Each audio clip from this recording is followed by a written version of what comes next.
toughest tournament rages on. So is that all you got? When newly crowned champ Vadim Nemkov returns to the cage to face Phil Davis. So is that all you got? Then Corey Overtime Anderson is on the attack to take down rising star Wolfhound Yakshi Morodo. Grind and ball! As the hunt for the title heats up, the Bellator MMA Light Heavyweight World Grand Prix, live Friday, April 16th on Showtime.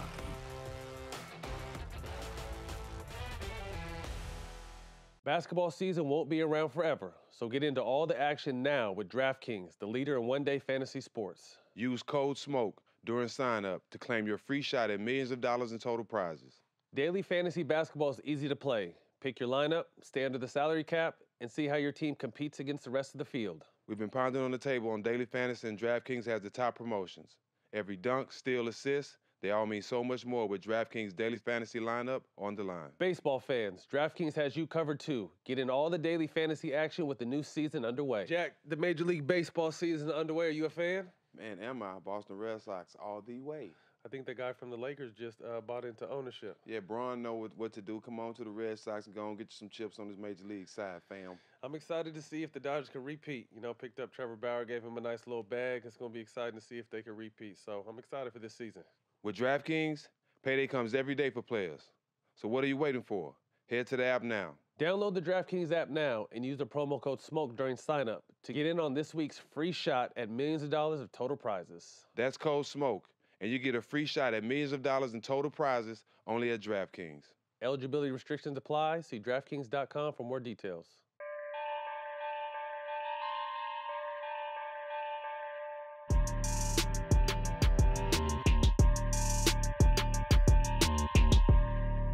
Welcome back to another edition of All the Smoke. All the motherfucking smoke. My brother, you good? I'm good, bro. We back at it. Yeah, we got some more family in the house today. Welcome our guest, Lamar Odom. What's up, my guy? Brody. What's up, my dude? We got you here, man. Hey, man, I've been trying to track bro down for a minute. Like, come fuck with us, man. We got to talk. Yeah. Come talk, come kick it. Man, it's good to see you. You too, my guy. 2020, we jump right into it. 2020 was a hell of a year for the world. What was one thing, positive, negative, you took from 2020? Keep your loved ones even closer to you. Not being able to go outside, you know what I'm saying? So the people that you're relating with every day, you're gonna learn a lot about them. Keep God close to you, of course, all the time. Your story has been widely publicized. It's been an up and down journey for you, to say the least. Where are you currently at right now with just life, peace, family, everything that's good for you? Well, I'm happy, It's important. you know what I'm saying? That's all that matters to me. Sober. But, I mean, I'm happy for the most part. I'm hardworking, you know what I'm saying? Just trying to get back on top where I should be. Absolutely. How would your versatility translate in the game today? Oof. Probably like close to a triple-double, Yeah, easy. I would say. Like same thing like how James Harden, like those are some of my favorites, you know what I'm saying? James Harden, Luka. Big guard. Yeah, LeBron. Ben Simmons. You know what I mean? I like the way Draymond Green played the game too. Yeah.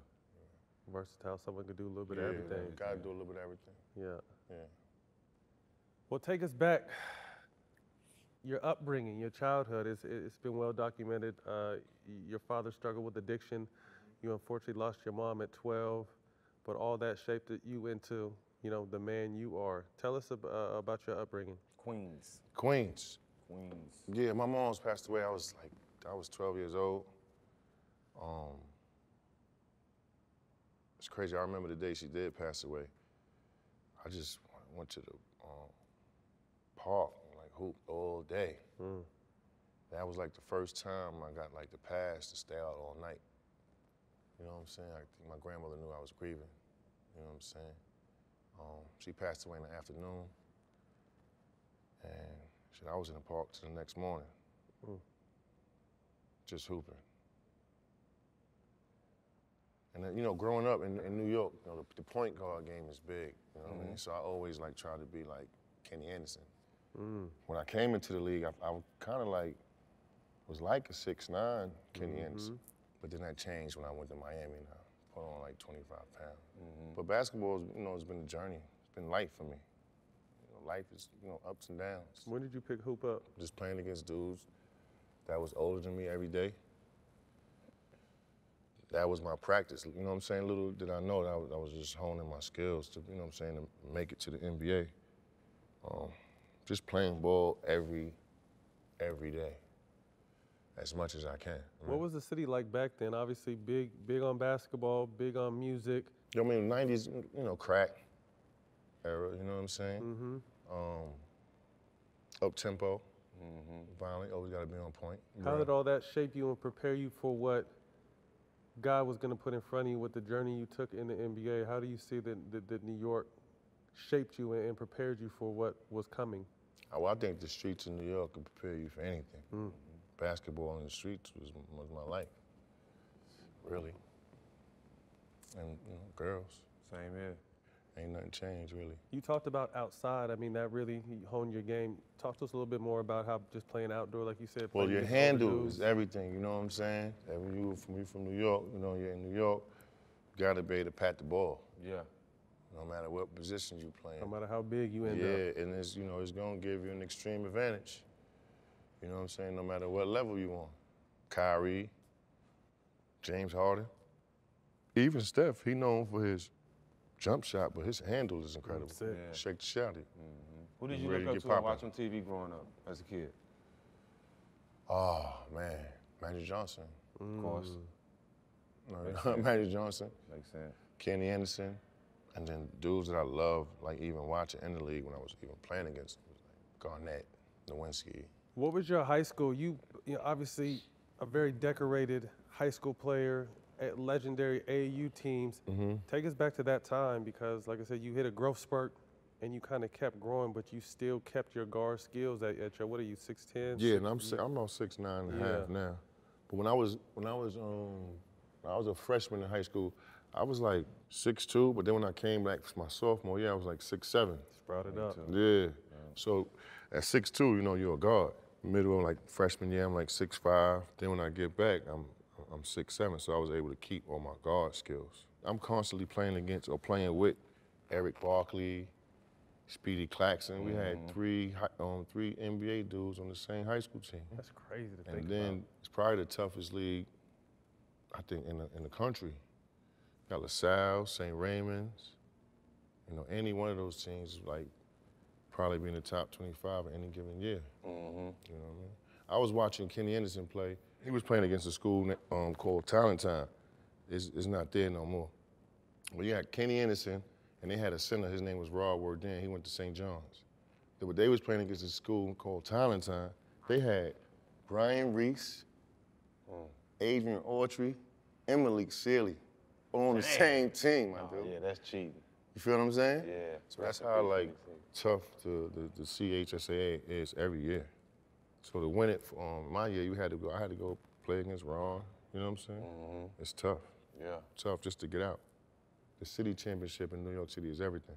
How did you grow your game? Just by playing and practicing. You know, in New York, like dudes, you know, work me out. Shout out to Vincent Smith. He was Kenny Anderson's mentor growing up. You know, just working out, going to Lost Battalion gym, working on my handle, Bob Deck. You know, go to any gym and just work out as much as possible. Just get it in. Especially at that age, that's all it was really.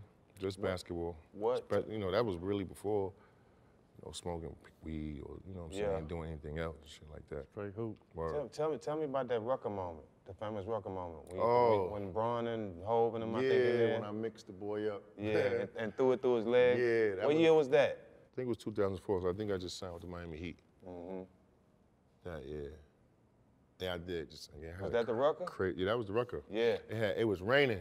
It was indoor, It was raining, so we took it to Gaucho's gym. Yeah. Yeah, and then, you know, I'm in front of Hov and all that, so I want In to your show off bag. and all that. And it just came out. But you know who taught me that move? Darius Miles taught me that move. Word up, in practice. He taught me that move because he fucked me up in practice. He threw it that way and then threw it between my legs. I'm like, what the fuck? How you do that? Just, you know what I'm saying? And I just picked it up. Yeah. But Darius Miles showed me that move. That's one of the Hall of Fame Rucker moments. Word. Hey, touch on that though. I don't think people realize because his career was kind of fast how talented Darius D. Miles was? Oh, No, yeah, he was different. Knuckleheads. Yeah, he was different. Shout out Knucklehead. Yeah, he was really like a miniature Garnett. You know what I'm saying? But he had more of guard like shit. an outside game, like a quick more handle, guard shit, yeah. quick crossover and all that. But he was dumb nice. He was before his time. When he came in, they thought he was gonna like just take it over. You know what I'm saying? He thought he was gonna take it over. I had to just bust his ass in practice. Wake him That's up. my boy. You know what I'm saying? That's Welcome my boy him. and all Young that. fella, Yeah, young fella. that's my brother though. You know what I'm saying? But him and Q was tough too. Man. I was a fan of Q. I remember in college, I watched him get like 20 rebounds. word against He's a rebound Cincinnati. machine. Q was a Against monster. Cincinnati. Yeah, yo. big man. Cincinnati was more physical than any NBA Yeah. team I ever played against. Yeah, Kmart and them. Word. Yeah. Yeah. They had the shutdown factor. No, before we get to the league, though, I want to touch real quick on your legendary AAU team. Oh, me, Your Ron, legendary, Elton Brand. I think we was Yeah. like Rivers Barkley. We like, yeah. They said like- 69-1. yeah. Record That's was crazy. Insane, right? I think the part that is more memorable than the basketball wins is like the brotherhoods that started. You know what I'm saying? I'm gonna be able to, 30, 40 years from now, call these dudes my dudes because those couple of summers that we spent together. So many pros come up out of that. Y'all, as kids, talking about it, and a lot of y'all make it to the pros. Yeah, I mean, I think a lot of us, I think we knew what we were destined for, even at that age. At least get there. Yeah, You at know least what I mean? get there. At least Take get us there. back to AAU because it was different now. Obviously I coach my kids, they're 12 and they're in it, and you can see everyone we're gonna play now through your phone. Back then it wasn't like that. If they had these damn camera phones Back and all these then? highlights and all that, when I was coming up, Right. The whole hood would have been indicted. oh my gosh, my Lord. Every AAU team would have I had would have about had, 6, I 7 would have had motherfuckers like at indicted. least 500 before I even went to college. For real, if I had anybody with a business mind with me Word. at that time, kidding me? It's extreme exposure. It might be overexposure. Overexposure. Yeah, overexposure. And I don't know think how it you is. fight overexposure. Would you Yeah. not want your kid to be nice? Right. Yeah. No, it's tough. You have to be really, really in tune, I would say, as a parent or guardian nowadays, especially if they play sports and they're nice. It's a shark. And they get it. It's a shark tank. That's why Especially You know what I mean? I got my hands on them. So just watching it. But like Because you said, it's so many different ways to monetize from amateur sports, even if you do it the right way. So God forbid you a scumbucket. Yeah. You really yeah. You know what I mean? like you said, it could be too much too soon. Like we've never had the kind of, we have kids that are superstars before they go to college. You know what I mean? Normally you get some accolades, you might parade All-American, they can read about you in a magazine, but these kids are having bigger following. Zion would have had a bigger following than Duke had. You know what I mean? Like these kids Well, I mean, now. I think everybody played a part with it. Sneaker companies. And Yeah. What was some of the top schools recruiting you? I wish I would have visited a HBCU. HBCU, yeah. That shit wasn't Hey, that. Man, I wish I would at least gave them a visit. Yo, Yeah. could you imagine like the number 1, number 2 player in the country visiting an HBCU? I could at least imagine a visit would at least be. That's what I'm saying. I know I'd have Hopping. about 4, 5 more kids. And I about it. was talking to my man about that. I think I might want to get into the AAU world to take like the best players and get them towards the HBCU Yeah. and get them some love. Yeah. You said how many more kids would you have? I have about 5 to 6 more kids about who went to HBCU. Even visited a campus, I would have about 5, 6 But more I'm just kids. saying though, like I think I would try to get with the AAU just to do that, just to push kids to the HBCU and get them conferences I popping. wish I would have went to, man, I wish I Because it could got to be like an ill experience, my dude. Imagine being the top player and then going to a school like that. So you don't even have to be a top player just to be able to, a big They time have to be player like to go. It got to be a movie. That's a movie. I got 2 sons, 15 and 16. So I'm sure I'm gonna try to put that in their head. Yeah, I Hey, told who? my sons I'm gonna get an apartment on campus or whatever. It school they it go wasn't to. even No, it wasn't even It wasn't a thought, nah. Thought process. I'm trying to survive. I wasn't thinking about college. Who were some of the schools though that you thought about? Vegas, Fresno State, UCLA, Kentucky, Connecticut. Did it cross your mind to jump? Seeing leave? KG, Kobe, T-Mac. Yeah, it did, but I told my grandma that I was gonna always go to school. How And did I Rhode- wanted to go to school. I wanted to go to school too, but sometime I wish I would have jumped. How Rhode Island get so lucky? Yeah, what happened with UNLV to get you to Rhode Island? Oh, they said I cheated on my SAT. Did you? How you gonna cheat on your SAT? You 6'10". Black. My dumb ass would set it up. They would set it up for me to cheat, and I still failed. Nah, but the motherfucker scored too high. Oh, really? That took it. You did too good. It took it. He scored way too high. I cheated. I tried my best to cheat it, but I think I could have passed it though. Cause I took the SAT, a practice one before that. I kind of like was real close to the grade. So I wasn't stupid. Crazy. So you had someone else take the test for you? That's the New York shit. L Yeah. Boogie. Yeah. And you said they scored too good. They scored too high because they just looked at my average as a student. Like, what the fuck? That motherfucker scored good 1,200 on SAT. Stupid. Motherfuckers that work for the NCAA, they like the FBI.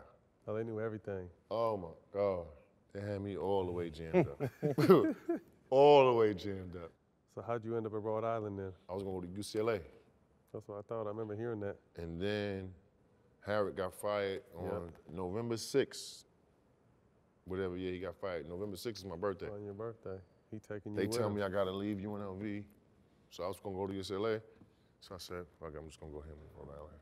Was Cat with you up there? Yeah, he took care of me that first year there. They wouldn't even let me practice.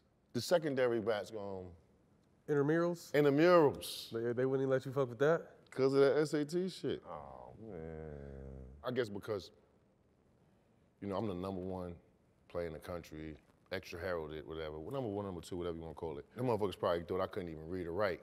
So they whole, like the president and all these people, I guess, that work for the school and all that. And they asked me to write a story about my life. Now, I'm sitting there, I'm thinking about it. You know what I'm saying? I'm doing it. And I'm like, I'm sitting there, I'm doing it. I'm like, these motherfuckers is really testing to see probably if I can read or write. I mean, I did it though. It all worked out. So you ended up playing, what, 1 year there? 1 year. What was that like, though? I mean, that was such a small-time school, and you were such a big name. Incredible. I mean, the town showed me love. The school showed me love. Besides that, and so, I mean, I didn't know if they were doing that, but I'm just saying. Right. You know what I mean? I'm just trying to make it all make sense. But the school showed me extra love. After my mom's passed away, I was really like, fuck school. Mm-hmm. You know what I mean? I wish I took it a little bit more serious though. So 99, 4th pick in the draft, you go to LA. Let alone the basketball experience, what was it like going to LA, the city? You got weed and white women, man. You know what I mean? Like, what you One thing about I said. and it's one thing 75 about that. though, every Every day. day. The Every 3 day. W's: weather, weed, and women, man. That's Come one thing on, about man. the West Kids. And I had $1 million. Mm. And I'm nice. I'm like extra cocky with the game. Like, Yeah. you want to play, pick up, whatever. You know what I'm saying? Like, whatever you want. You could have it your way. I had a bad decision making, man. What was the basketball side like? You're fresh to, obviously, the Lakers and their tradition. You're going to a young but Clippers? up-and-coming team with the Clippers. I mean, shit, I had 30 my first game. Man, No sweat, no sweat. I'm hyped. We had the first game in the Staples Center. Oh, that was your first game? Was the first game in Staples Center? Word. And you blessed him with 30? I was messing with a booster from Vegas. He was in construction. And yeah, he pulled out these blueprints. He said, Lamar, here's my new building. New building. They call it Staples Center. Like, oh, okay. All right. It's a small world how I wound up opening it up, playing the first basketball game there, getting 30. That's dope. I mean, LA, I'm from New York, so it's just like, it's really, like you said, it's heaven, man. At 19, can't complain. You know what's so funny? I don't even think I was driving yet. Yeah, y'all don't really be driving out Word. that way. I think I was taking car services everywhere. Jeff McGinnis, you know Jeff McGinnis? J Mac and Charles Jones was holding me down. Yeah. Yeah, coming to get me every day for practice and all that. J-Mac solid. Yeah. When I first came to LA, I go out. When I first got to the Clippers, you would go out sometimes, and the bouncers be like, yo, this ain't no Clipper party. Yo, could you imagine that? Crazy, right? And then a lot of times the people be like, oh, that's Lamar, let him in. So I'm thinking about it like, a lot of the dudes I was playing with, they wasn't even going out. Then I'm thinking about it too, on the Clippers, I'm a rookie, I'm number 4. You know how the league go, I'm the highest paid. So they wasn't even probably even confident enough to even go out and show face in LA. Nah, it was definitely different. This shit earliest, 99. 2000s. CDs is still popping in 99. I remember being on a plane with CD, with all my CDs and my CD player. Had the CD book. Everybody had the CD book. book. Word, got the CD book. Your second season, Q Miles and And Darius. D-Rich, yeah, I remember I showed them how to really party. Right. Talk to us about that. Showed them how to like go out, pop a bottle. Yeah, y'all I was, take pride in that. y'all was young guys. We used to, on them teams, used to be like, yo, as soon as we drop in the city, yo, everybody meeting downstairs. Come on, we going out. Allah was just such a cool dude. Like, he made sure, and I caught him later. I mean, No, we obviously gonna all he was a get vet. it in. But yeah, he was always remember gonna make sure everybody. Remember San If we Antonio? go out, we gonna all, Remember San Antonio? yes. Y'all whole squad came to my house. Yes. The Clippers whole team was in my garage, and we Yes. blew it down. We gonna all get it in. And we go nobody out, it on that might team not was be, that old. I'm gonna say I might not always have to pay for it, but we gonna all have a good time. Yeah. That's a real rap. Always. That's real always rap. rolled out the red carpet. But with yeah. You know what did that too? Made us tight practice, going against each other. I'm pretty sure, you know how it was in Indiana and all that. You know what I mean? Going at that motherfucker and every time, it was just like you bond with him. Who was the coach your rookie year? Was it Dunleavy? I didn't get to play for Dunleavy. It was Chris Ford I played for. I don't know who that is. And then Jimmy Todd, and God bless the dead, Dennis Johnson was the coach there for a little bit. Coaching. Then, Alvin Gentry. Oh, Al got a little quick run in there? Yeah. Early run? Yeah, Alvin Gentry helped me out though. I got suspended twice smoking weed. Early on. You give that money back. Now they don't even test for weed right now, right? No, Thanks to us. because of us. Because we had to take the hits for it. 01, you get EB. So, you know, someone you grew up playing with. Now it's you, him, D Miles, and Q. You guys are starting to make some noise with the Clippers. You know what's crazy? Them teams let me handle the rock a lot too, though. I was just flashing back. You know, my memory is like real bad. An accident and all that. But I was just, when you said EB, me playing on the court with EB, I wish we could have played longer together. Because I can remember coming down, calling C4. No, Turn 4. yeah, C4. That's Elton number. Especially when he get cooking. He was a load down there. Or that basic shit, we averaged 20 and 10. I think for his career. So as your career is starting to kind of take off, obviously, what's the balance of basketball and off the court life and that new fame? Obviously, people knew you, but being in LA is a whole nother monster. We all know that. So what's that balance? That was 2003, 2004. It was still really all ball then. I ain't really start, you know, extracurricular party until like 2005, 2006. Was Yeah, that I was in Miami? Nah, I wasn't playing with Miami. But the first time, I think I was in Miami. I was visiting Miami. And I was wilding out a little too much. Picked up a bad habit. 03, you head to South Beach. I think that's D Wade's rookie year. Yeah. What was that like out there playing with Pat Riley, and what kind of relationship did you That build was with a him? dream come true for me because I told you I was a big Magic Johnson fan. Right. And I'm from New York. So Pat coached the Knicks too. And then I got to, you know, play down there for him for a little bit. It was a dream come true. Changed my game though. A lot, because my responsibilities on that team was different from any other team I've been on. It was In like, what way? I mean, in LA, it was more like, Go. get the ball, make a play, you know what I'm saying? Pat got a system, and you gonna defend and be in shape before you do anything else.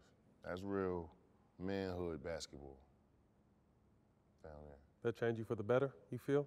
Made me appreciate the hard work that you put in for anything. You know what I'm saying? On or off the court. Phil his approach is more psychological. Pat he's a man though. When he gave me that money, he told me like, yo, he said, I'm gonna give this money, but first thing you can't live by yourself down here. You gotta move your family down here. That's what he said? Rap. So anybody that keep it that funky with you, you know what I'm saying? Right. He told me that, here, son here, but this what you gotta do. I was like, all right. I did it when Miami, you know, the whole team is real family oriented. Like, I won't be surprised if they retire you down this number. They got to. We just had him on the show. Word? Got to. Extra stand-up dude. Super great dude. solid. Super solid dude. He is the prototype Miami Heat player. Them, Alonzo, all stand-up dudes. Yeah. All gonna get good dudes, man. All gonna be good dudes. 04, the Lakers seem like it's time to part ways with Shaq, and you're a part of a blockbuster trade. Yeah, I didn't even think it was gonna happen. Did you hear any whispers about it or anything? You had any idea it was coming? No, I could have done it though. What were your thoughts when they brought it to you? I mean, I don't dick ride, nothing like that. You know what I'm saying? That is not a form of transportation. But I got the L kicker. If they do trade me, they're gonna pay me. Then I go back as a Laker. But stop there. But why that's more significant to me, because I was a Clipper for those couple of years. So I know what it is to be a Laker. You know what I mean?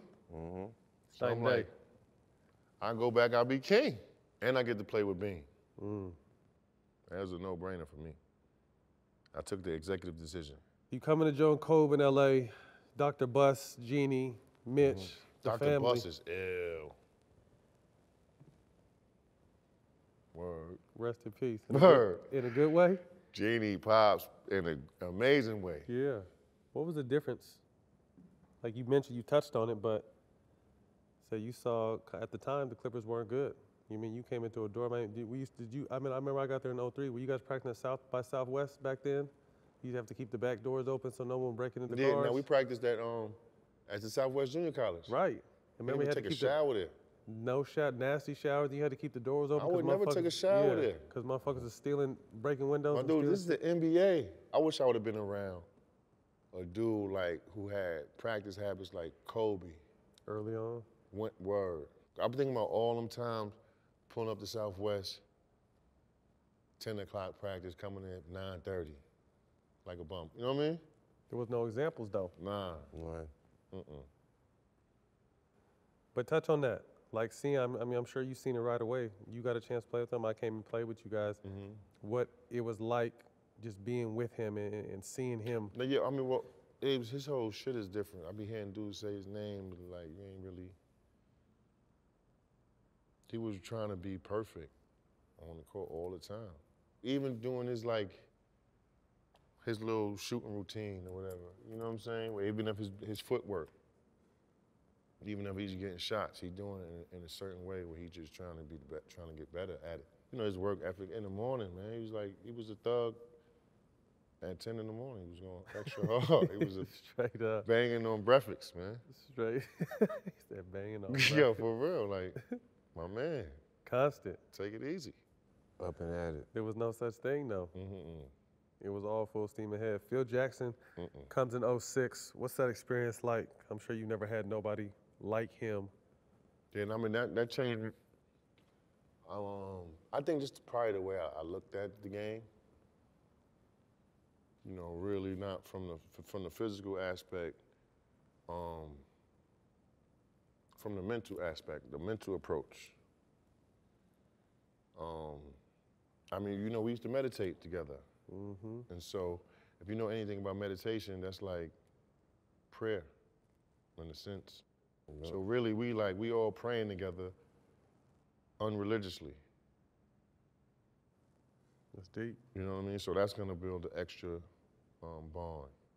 Gives us books to read according to your personality or who you are, how you want to affect your life.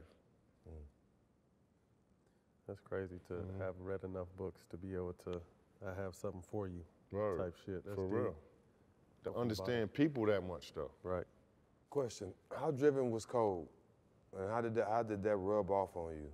I learned from this dude just from watching him, man. You know, he said he was better than Mike. I know he did. He thought it. You could tell, though. He felt that way. I said, what? But you gotta understand his drive. It ain't too many dudes that play in the NBA that's like, yo, and that really mean it. And they heart, like, that's growing up right now, like, I'm gonna be better than LeBron James. Nah. And that's what he chased his whole life, was to be just as good or mentioned with Michael Jordan. I remember saying, I need to get 6. I want to be able to sit at the same table with Mike. His whole frame of mind, he had 63, and Dallas had 61 in the third quarter.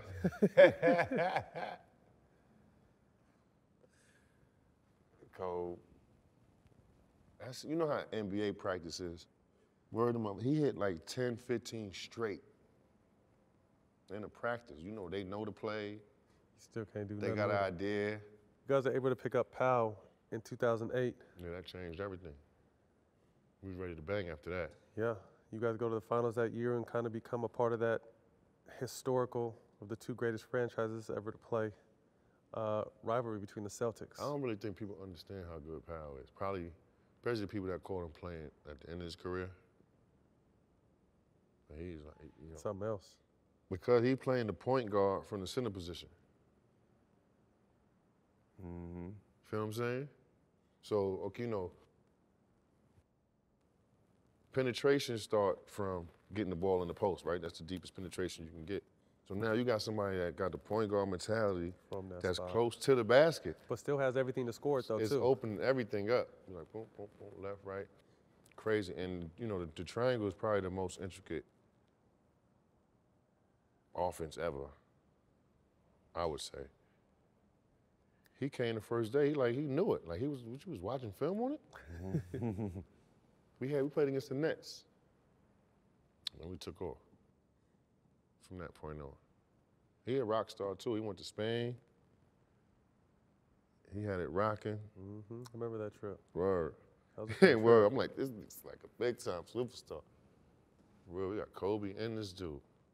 But that whole Laker experience was, like, unbelievable, man. How tough were the Celtics to compete against? I mean, shit, they had Paul Pierce, Garnett, and Ray Allen. And they had a good coach. But they had toughness, too. Got Big Baby, Bass. Yeah. T.A. Forward player. Yeah. Allen kid from Chicago, right? Posey. Yeah, they were, and then we the Lakers. So you always got that beef. You might not even know basketball, but you know the Lakers got beef with the Celtics. Well, you know you're going to get their best game. First time they beat our ass, though. And Boston fans so wild and crazy. They beat us. They beat us by like 40. They don't even let our bus leave. They shaking the bus. After they whooped y'all. Word, after they beat our ass. I'm like, what the fuck? What'd happen if we the one? What did y'all learn from that, though?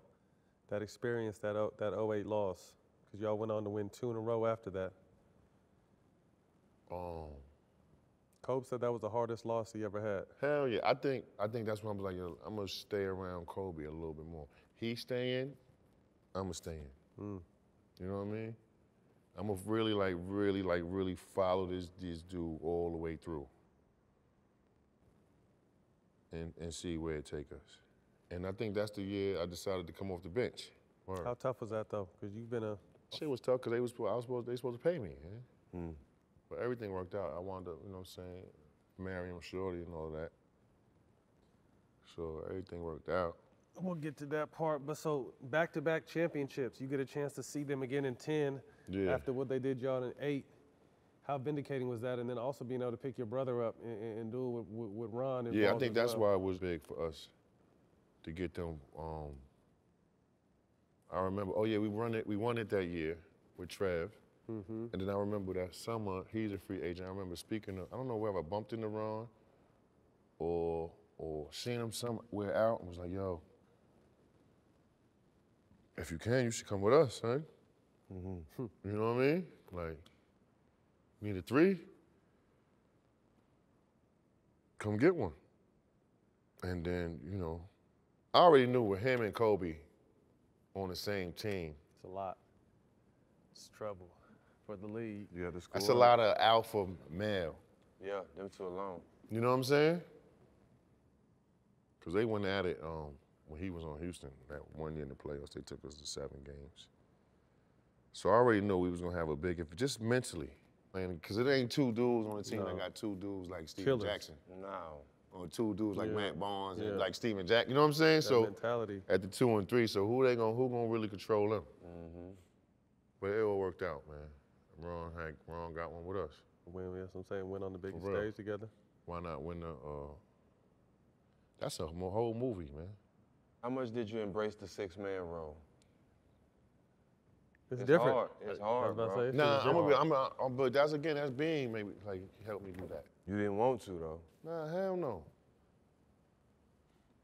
So that Because was I know what it starts is like, even if I average 30, every team now that I go to, if I'm not with the Lakers, they're gonna try to bring me off the bench.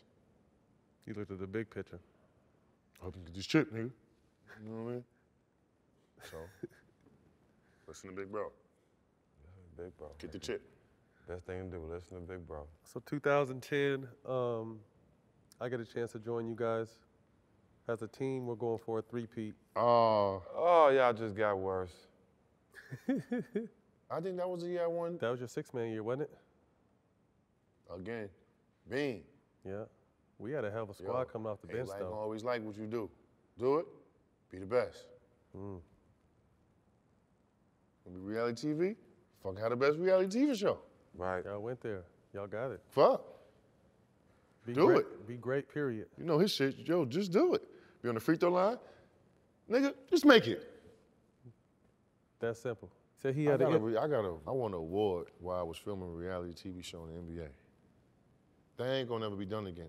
But the only place it could be done is in LA. Cause you gotta do it with an organization that's that open-minded to do something like that. Now you're on the biggest stage. You're winning championships with the greatest franchise in history, and then you link up. I'm black royalty now. Right. With the Kardashians. That And then shit you was link- a whole yeah, you different link up look. with the Kardashian It's family. like, I'm gonna be honest with you, my guy. Yeah. I mean, I got married in 30 days, man. I love that woman. I loved her. If I could have a talk with 29-year-old Lamar Odom, we probably would shoot the film. Like, we would fight, like, what the fuck? Like, what are you doing? Cause I was thinking like I was unstoppable. We all did. You know what I'm saying? I got a wife that's, in her world, is probably just as popular as me. The extra bag, Khloe Kardashian bought me a Phantom Game 7. I woke up to my kids and the drop top Phantom. That was the drop head, though. That wasn't the Dawn, the 250. That was the 5. That was the one that was half a man. The big boy. Yeah, I had one too. That was the half a man.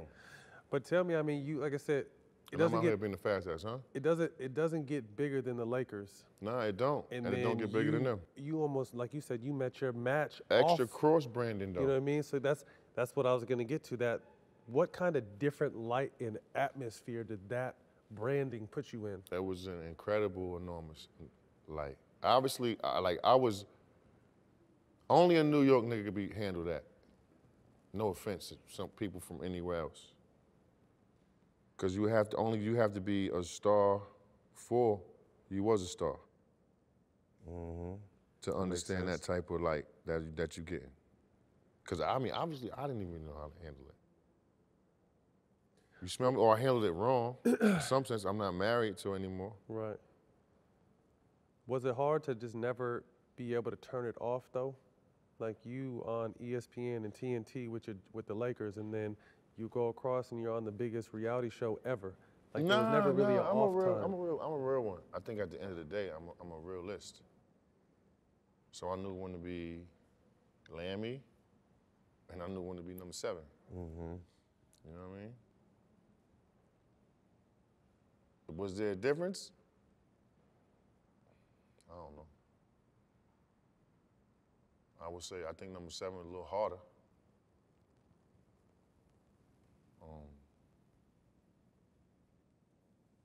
I'm gonna be honest with you, that was like one of the best times of my life, though, man. You had a lot of mishap. I remember the attempted trade to Dallas, and then it ends up being a trade. To Charlotte. Charlotte first. What was that like? Because you were completely bought in. Yeah, I was a Laker. I was disappointed. At the end of the day, I was having talks with my agent at that time, I remember, and he was reminding me how I helped build his company, which is Excel Sports, Jeff Schwartz. He's like, so Lamar, if anybody know about the business, is you. You know it ain't nothing personal. Don't take it personal. It's the way the ball bounces. But I mean, but you can't. But when you put in your heart, and Come on, man. take a pay cut to come off the bench. You know what I'm saying? Now you want to trade me? I'm gonna take it personal, but. That was supposed to be the Chris Paul trade. Yeah. They got vetoed by. Then I wonder why the NBA did that trade. The Lakers gonna be too powerful with Chris Paul? One of the great mysteries. Yeah. What happened? But see, it was funny because we talked to Webb earlier about the situation where he had a no-trade clause, and he ended up saying, fuck it, if you don't want me, I'm gone. Like he said that shit really hurt him, and he ended up going to Philly. It sounds like a similar situation to you, like they try to get you and that situation doesn't work, but then it's almost like the bridge is burned at that point. Yeah, then they traded me to Dallas. Like, it was just the timing with the Dallas trade. That summer I had seen some real wild, crazy shit. Let me give you just a brief little synopsis. So, my cousin gets shot in the head, all right? So, he gets shot in the head, fly to New York, I go see him. He's sitting there, eyes rolling back his head, he's brain dead, whatever. I'm sitting there talking to him, blah. I'm all fucked up. So I get in the car, go get a haircut, okay? Gets the haircut, I gets in the car, the driver must know somebody I know. He hands me the phone. Like, hey, Lamar, what's the name? Want to talk to you? In that split second, a dude on a motorcycle, he hits a dude on a motorcycle. Boom, boom, boom. The motorcycle flips over here, hits a kid that's standing in the street. I walk up over to the kid. Now, meanwhile, remember, I just told you, I just came from the hospital seeing my cousin. He's brain dead. I walk over, see the kid. I said, oh, shit, this nigga's dead. He's dead. Call Chloe, like, oh, Chloe. She's like, Mom, just go back in the car, whatever, So the Dallas trade, Mark Cuban, I kind of like let him know where my head was. There's a lot like, going on. Yeah, you're not really getting Lamar Odom. Like, this is what I've been going through this summer. My head is all fucked up. And then he's like, yo, listen, now you want to talk about Dallas. So he like, all right, Lamar, whatever. So I get down there. I'm playing like shit. Who getting on me in the worst way about this shit? Mark Cuban. Yeah. I'm like, I kind of told you where my head was, you know what I'm saying? Whatever. Oh man, that shit was just a real crazy situation, man. Then I'm playing in Memphis, stinking it up again. He kicks me in my shin to try to get my attention to play better and all that. I kind of lose it, like, yo, get me the fuck out of here. Ain't no man gonna put your feet on me, first of all. I don't care how many billions. This is post-game? Nah, this is during the game, halftime. Kicked you. This nigga come on, Lamar. Like, I'm like, if Vince Carter wasn't there, I'd have beat his ass. Because he'd know he was that wrong. Put your feet on a young black man. What's wrong with you? Don't do that. But to his defense, I mean, I was stinking it up. extra. Like, that probably could have been my worst stint in basketball in my NBA career. And I'm sorry, Mark Cuban, for taking your money, but you was just as wrong for putting your feet on me, just wrong as I was playing. For real.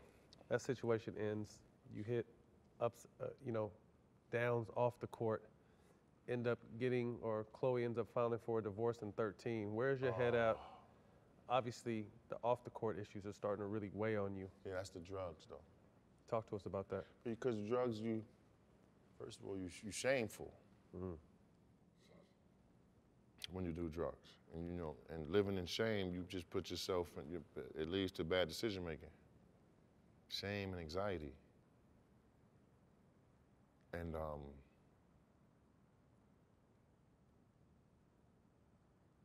yeah, and then, she's telling me she wanted a divorce, and of course I got to divorce her if she wanted, right? Then I give you something else, something good to know too. So then I went to that, I remember the day, signed a paper with the divorce. So I'm like, fuck it, I'm gonna fulfill this fantasy I always got. I always see this Bunny Ranch shit on HBO. I'm gonna go pop up on her. Now, call, had the people come get me. Now, meanwhile, I'm telling y'all this. I ain't really tell a lot of people this, but I'm telling y'all this. I ain't do drugs that day. You know what I'm saying? I know a lot of my memories, was fried, whatever, from 12 strokes, 6 heart attacks and all that that I had when I was down. But that day, I ain't do drugs. All right? Get to the Bunny Ranch shit, whatever. Think I'm gonna act out. Boom, dick's hard, all that. I pass out.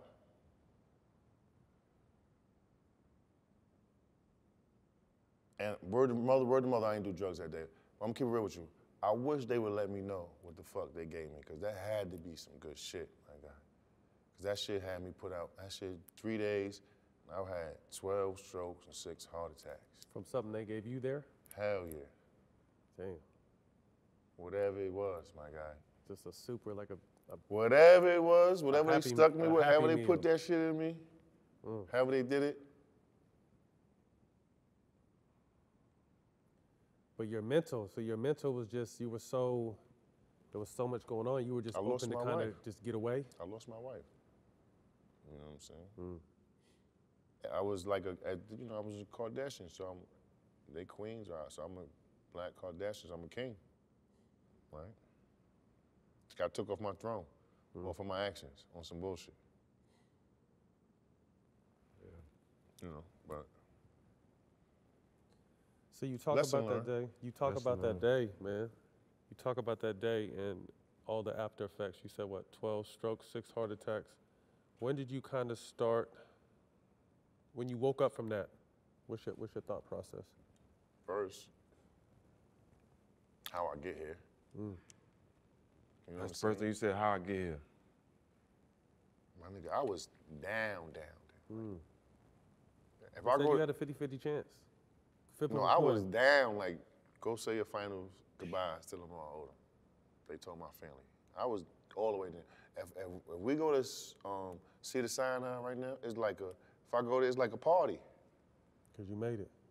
Because the dead man is walking. I was all the way down, my guy. When I woke up, I couldn't walk or talk. Now, I mean, we big, strong athletes. We sit here, shoot the shit, we talking. Like it's nothing, you know what I'm saying? I couldn't walk. Yo, like all talk. I couldn't, no verbiage can come out of my mouth, man. But I'm gonna keep it real with you, I never really questioned God or lost any faith. Not one time. Not one time. And even, like, you would have to, like, beat me down physically or to question my faith in God or, like, take everything from me. You don't look like what you've been through, bro.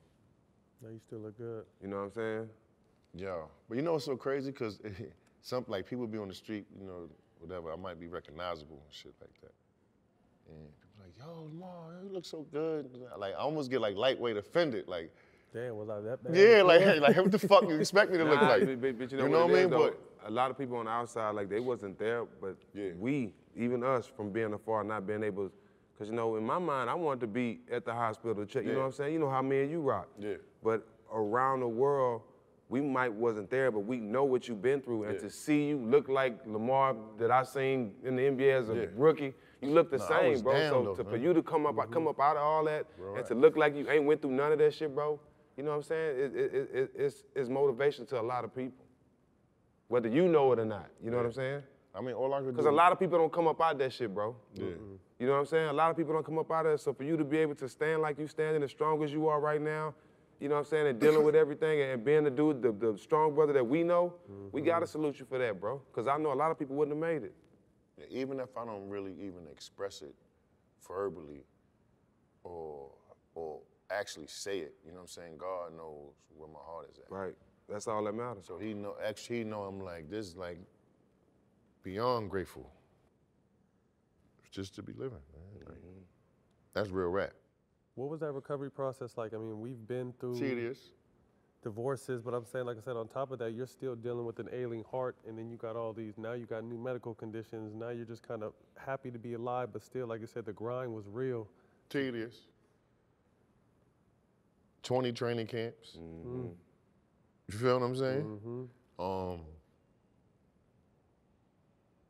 But just always knowing that, like, I know I'm gonna be able to walk again. I know I'm gonna be able to talk again. You're like, you know what I mean? Nigga, I couldn't hold my bowels, man. You know what I mean? I'm Lamar Odom. I'm in Cedars-Sinai Hospital, and these nurses is changing me every day. And they know who the fuck I am and like, this shit is extra humbling. Real rap. Extra humbling. I mean, and then, this is even before I even really expressed that I didn't do drugs that day. So really the humility is that everybody thinking that I put this on myself.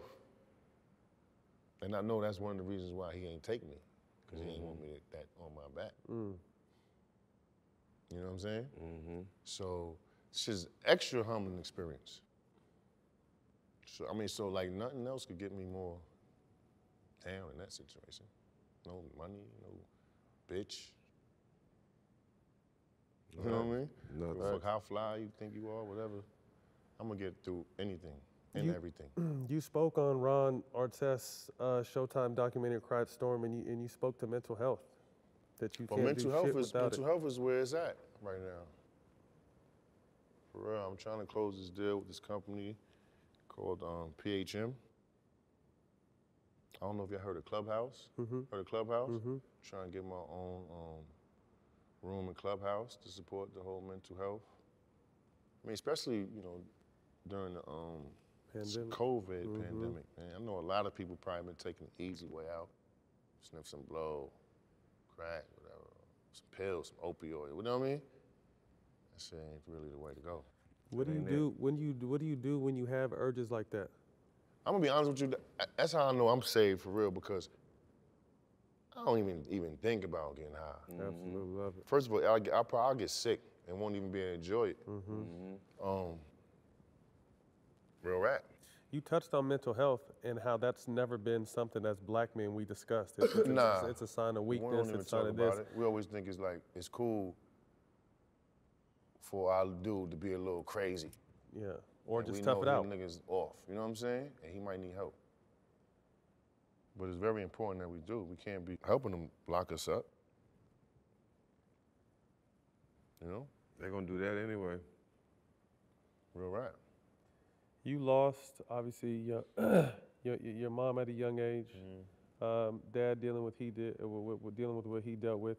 You recently made a social media post rewatching a Kardashian marathon and kind of thanked the family because you felt like they really surrounded you with a lot of love that seemed like it'd been missing for I had to though. You know what I'm saying? They always, once family, always family, right? Right. Shit, I get emotional sometimes too. You know? I lost my son, man.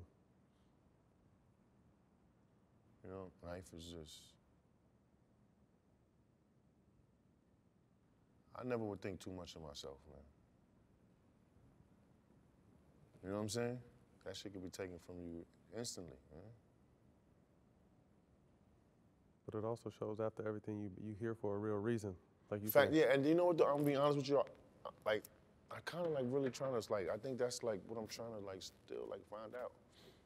What's that reason? Yeah. Is it to get myself all the way back on, completely on? Is it to help others? Or a combination? I think both. I think this is the human side of athletes that people don't really see, and we don't even realize. You know, what I mean, we go through stuff on the highest level with money and fame and this, but it's also we're going through real world issues. So you're doing and going through shit that other people have been through. Well, yeah, people think fame and money erase everything. Nah, hell nah. They don't understand the additions It magnifies. that it adds. What was your last conversation with Kobe you remember before?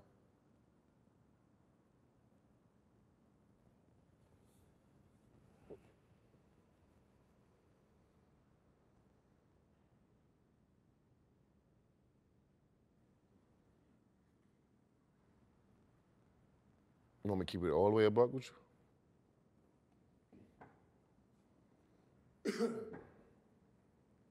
I had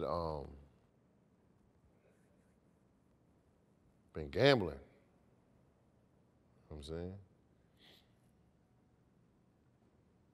And it had it had kind of got like a little too steep for where I was at that time. And it was getting tight. You know what I'm saying? And if you're in a bad situation, especially about some money, he ain't the one that you're gonna want to call. You know, if you have a way to work off the money, or you know what I'm saying, or you know what I mean, or just to hold something, you ain't gonna want that. Forever, gathered up the strength. I had to put my pride to the side. You know what I mean? And gave him a call. He was like, you know, after he went in. He went in on you first? Yeah, lightweight. He was just like, have your people call my people, and then you figure it out. Now that was one before the last time that I spoke to him. Last time I spoke to him, I don't know exactly what it was about, but it was just about being great. I think he might have been telling me about the body armor deal that he just did. And just about being great. Obviously gone much too soon. You made a very touching IG post about him, about what he meant to you and the time you guys shared. Can you touch on that? I learned so much about him, man. So much from him, man. Off the court, or just by being a fly on the wall. You know what I'm saying? Watch how somebody carry themselves. You know what I'm saying? In extreme pressure situations on the court. Remember them photos that he did in all white? Yeah. And everybody was killing him for it? We played in Utah. The whole crowd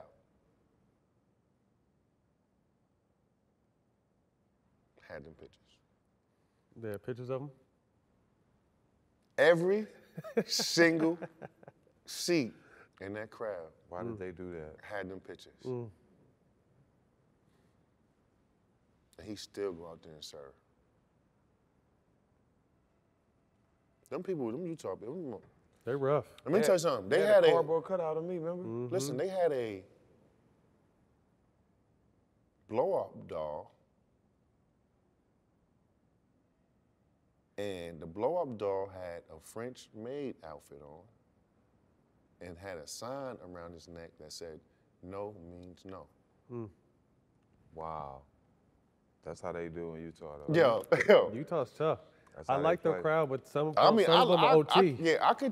I'm into the spirit of competition. Some of them are too much, though. I'm into that. No, we was like, yo, hold up. Hold up. They threw a bunch of niggas at us that we believe team. They was nigga this, nigga that. A bunch of white people. I'm just like, huh? Y'all gotta get that out of here. They had a cardboard cutout of me in a jail uniform because I just got out of trouble.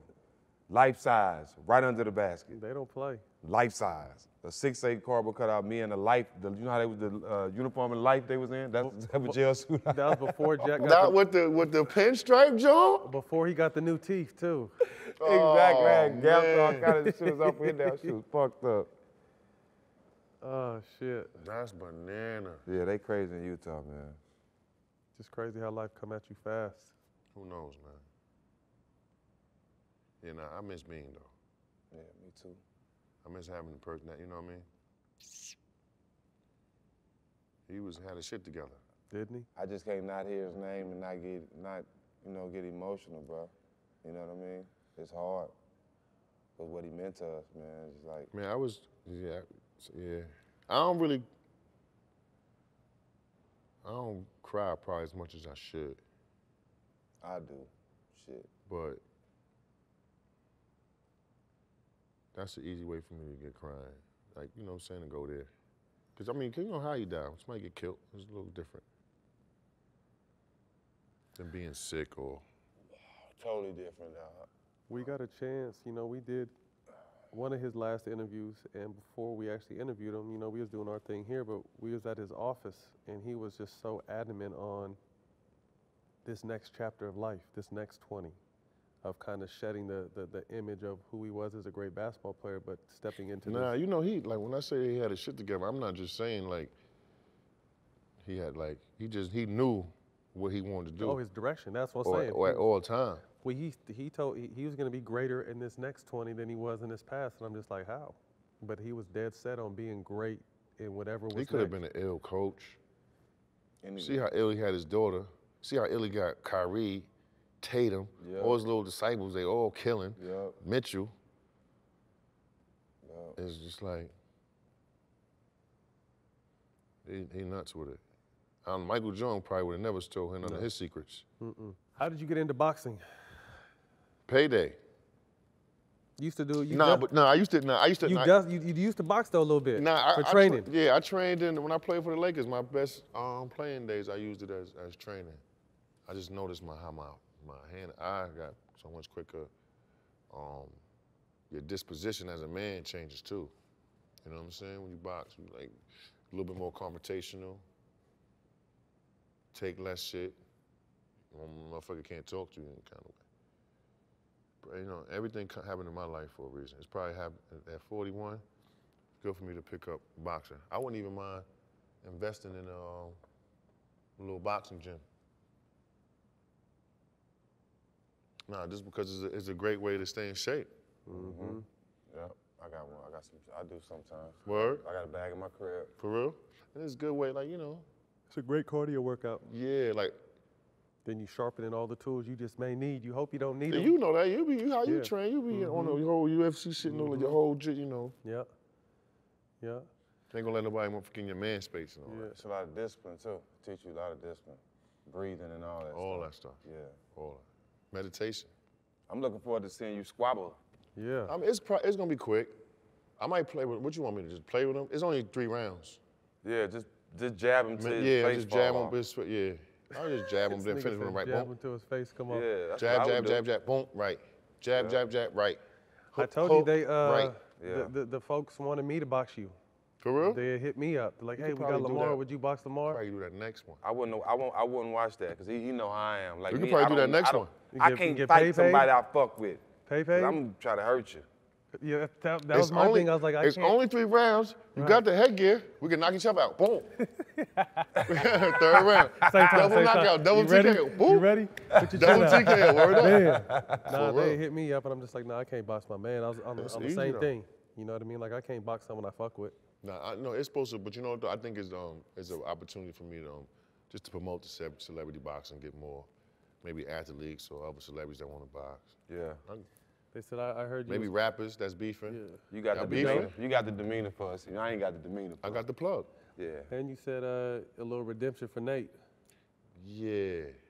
Shout out Nate, our little bro. It's the homie. Yeah, that ain't really. Like, you remember how you, okay. I hate it. Remember how you said on that, would you say drink chance ain't sit too good with you? Yeah, yeah. When I watched that Logan Paul in them joint, That shit didn't sit I with none of us. manifested this boxing shit because I said, yo, I'm gonna use my boxing skills and fight Logan Paul. Real rap. Yeah, yeah. And so I manifested all of this. You believe in manifestation, right? Oh, yeah, no question. Talk it up, talk it up, No talk it up, question. talk it up. Speak And it it come into into existence, existence. yeah. And real rap. I was like, I gotta do something for Nick because they ain't really. Al said the same thing. Al said the same thing. Like, I gotta go punch on Jake. Yeah, because Al box too. Me and Al go to the same place in LA. Al nice. He is nice. And he ain't no little dude. Me and Al go to the same place in LA though. Yeah, okay. Pound for pound. Yeah, yeah, Real rap. I seen his picture in there. yeah. Yeah, now Al ain't no little, but see, Al one of them dudes that in boxing, the way I think of the body type, he gotta be tough because his core and all that. Be hard to wear him down. You know who be ill in boxing too though? Ron too though. Ron will be an ill boxer too. Yeah, yo. I got just them think extra though, long but this arms. with Ron though, I don't think Ron Might bite your Ron motherfucking Ron ass. ain't sane enough Yeah, to nah. protect himself. Ron- Like yeah, Ron Ron- gonna just be an animal. if you Hit hit- me again. And you Hit fuck me around and again. knock him out, you got to watch out for the rest of your life too, because he gonna come find you. Yeah, he gonna come back. But see, that's what I'm talking with me. Right, I feel I'm you. gonna be. I could win the fight. If I look in the mirror after the fight and I see a lip bust, I want more action.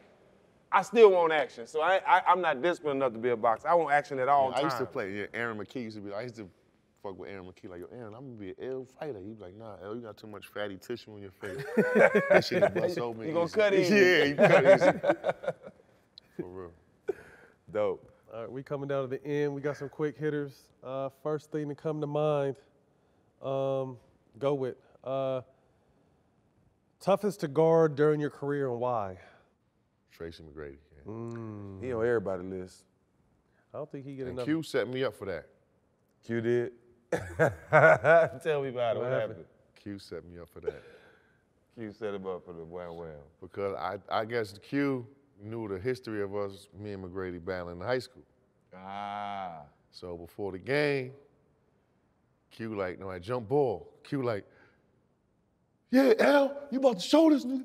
Who said is this? You about to show this nigga who the best, Al, right now, Al, right now. You know, T-Mac, he just like, Nonchalant.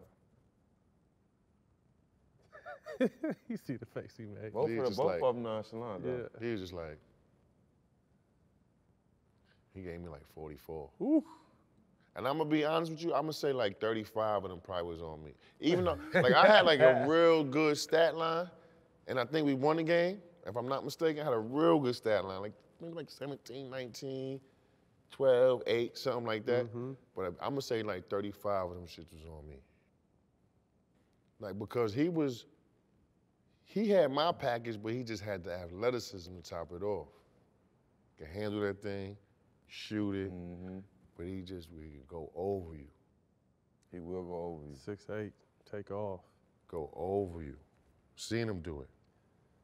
Then the Dirk, you know, he's shooting over the back of his head. He got the wet ball. And Garnett, I ain't never really played against a body, and I ain't no pussy from the court.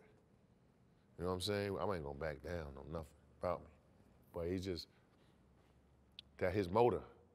Yeah. His motor's enough to intimidate you. If you know what I'm saying? If you watch him in the layup line dunking it.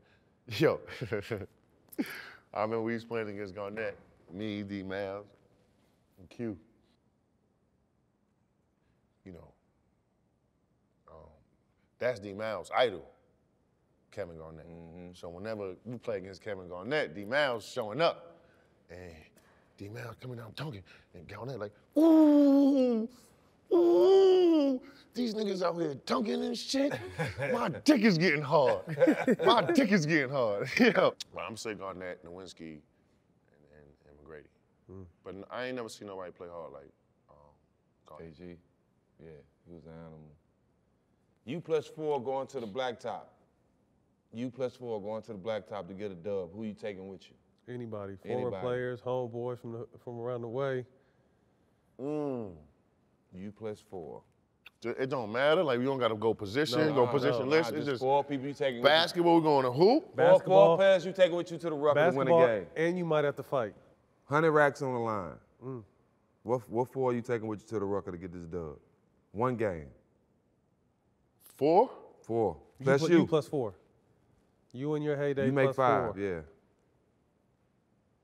Me, y'all 2, and give us a point guard. Fuck it. Just 1 game? Yeah. Me, y'all 2, and God bless his dead being.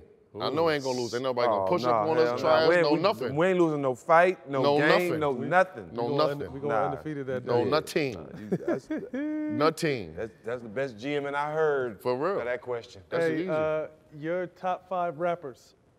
Right now, Period. I want to know your top 5, period. just ever. Your top 5 rappers. I of mean, all I'm from time. New York. I know. Give us a whole list. Shit, I'm gonna be biased. I'm from Texas, so what's yours? It's Big When L. I want to hear somebody get in, just go in. You gotta go Jay. You're big. Pun. Pun was dope. Pun was nice as fuck. Big L. I don't think Big L was nice as Pun though. Okay. Pun, Jay, Big. Jadakiss, Nas. Yes. That's solid right there. You can't beat that. Nas gets busy. Nas super busy. man, What you mean? He just won his first Grammy, Super didn't he? busy. Did he? Yeah, for King's Disease. Yeah, he did. Shout Him out and Hit Nas. Boy. That's his first Grammy? Shout out Nas and Hit Boy. If I'm not mistaken. Who did you have in your pregame rotation? 3 songs from something you used to listen to before games. Sometimes it's so crazy because sometimes I listen to a slow jam. Yeah, we yeah, the yeah. same way. For real. R&B, I ain't yeah. have to listen to no motherfucker. Cause I'm already stupid. Yeah, So I ain't need to I'm listen. already- I ain't need to listen to nothing crazy. Yeah. Kill him, push him. I didn't need that. Yeah, I'm I going to have jail. So my best thing was Sade. Sade? Sometimes I go groove theory. Sometimes I always need someone with a little bit. See, I need Dance that. too? I need that. Your Love Is King for the games. I didn't need no Tupac or nothing. The doom doom doom. Groove Yeah. theory. Yeah, Tell Groove me Theory. that joint. Outstanding. And then probably something like Get At Me, dog. I could never get that wrong with. Boom, boom, boom, If I want, if I wanted to really like, Girl, you knock me out. Get At Me, dog, was gonna get me hyped. Oh, DMX? Yeah. See, I didn't need that. I didn't You need need that. that? That was too much? That was over the top for you? Yeah, for real. I'd have been barking for real. Get At Me, dog, was one of my joints, though. I ain't gonna hold you. If you can go back and, Oh, man. and relive one moment in your basketball career, which moment would it be and why? When I hit the shot versus Atlantic, versus Temple. Atlantic in the- 10 championship. That was for the championship, wasn't it? Why would I pick that time? Because the significance of the win. We got a win to go to the NCAA tournament. Y'all used to look sweet in them little baby blue and white uniforms. so I Yeah, ain't gonna front, I the think chest was clean. all the hard times I went through as a youth, Right there. I let out. Swish I couldn't them even away. stand up after that motherfucking shot. I couldn't couldn't even do the press conference. I let all that emotion out. And I was humbly, but I was the man. That was my moment. Right. Feel what I'm saying? And then the aftermath of that game. Get back to the hotel, the whole state of Rhode Island. I opened the door to the hotel, the whole state of Rhode Island going crazy. That's dope. Last question, bro. Your answer, you have to help us with your answer to this question, all right? What's up? Who would you like to see on our show? Who would you like to see on All the Smoke that haven't been on already? Y'all had Garnett on here yet? Yeah, we got Yep. Garnett. Yeah, KG. Y'all had AI. I seen AI. Of course. Y'all about to get big fella. About to get big fella tomorrow. Diddy. Diddy, Ooh, nice. That's a good call. Nice. That's my guy. Hold up. Let's talk. You remember he was, I'm going to just put this out there. You said who I wanted to be like, Magic Johnson. Right. But off the size basketball, it'd be Puff Daddy, man. Mogul. It's everything. I know what smell good. I know what look fly. I know what tastes good. You know what I'm saying? Just an ill dude. No, he's super solid. I remember the first night after George Floyd died, and I had to do an interview on CNN. And like 10 minutes before the interview, I never told the story. 10 minutes before the interview, I get a FaceTime from a number, a California number I don't know. So I answered, and I get a text, it's Diddy. And I FaceTime, and it was just like a pregame speech. It was like, this your biggest moment of your life. Every black person in the world counting on you. I know you was built for it. I know you're gonna say the right things. I just wanted to give you some encouragement. And that meant the world to me, for him to reach out to me, you know what I'm saying, during that moment. That's something I needed. So Diddy is a real one. Shout out Diddy, man. I think closing, man, we just want to thank you, let you know we love you, man. Thank you, bro. I love you more. Yeah, And I love everybody out there for loving me. Love you, No, bro. it's a great thing, you know, like I said, to get a chance to know you and then see the stuff that happens, it's just like, damn. But I mean, you've always been a great dude with a great heart. And I think that, like you said earlier, that's why you're still here. I mean, I'm gonna be honest, like I'm still, you know, it's a blessed position to be in. Just, you know what I'm saying, to be trying to find out, you know, why you survived what you survived. But it could also be frustrating. It's a blessing to have a testimony, because some people never been through nothing. Yeah. At times, it can be frustrating. Having ups and downs. We doing shit together, you know what I mean? We got the Lamar Odom documentaries coming to Showtime. You did. We gonna build That's a that big, out. yeah, that's big. And we gonna get some shit together, man. But we just want to say, man, like I said, you've been through you've a hell of a road, but you're here for a real reason, man. And you always got two brothers here, you know that. And we love you, man. Love you, bro. You know that. Yeah. Appreciate Same you here, my coming. dudes. Yeah. Same Yes, here. sir. That's a wrap. All the smoke with our special guest, Lamar Odom. Hello. Let's do it.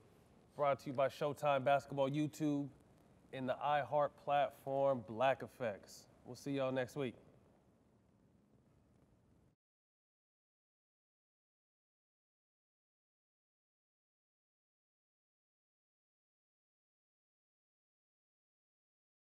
MMA's toughest tournament rages on as the hunt for the title heats up. The Bellator MMA Light Heavyweight World Grand Prix, live Friday, April 16th on Showtime.